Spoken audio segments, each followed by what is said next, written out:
जोबोद साबायखर जिलमिल नार्जारी अनजालु गथ'सानिसिम बिथाङा बे बैसोआवनो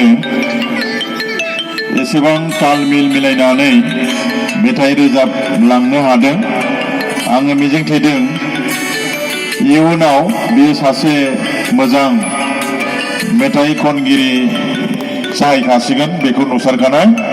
आं बेखौल' खावलायदों बे अनजालु गथ'नि जाय बिमा बिफा गारजेन आरो बिदा फंबायफोर एसे जोथोन लानानै बेखौ बे लाइनाव खाबु होनाया दरकार दङ होननानै आं सानो।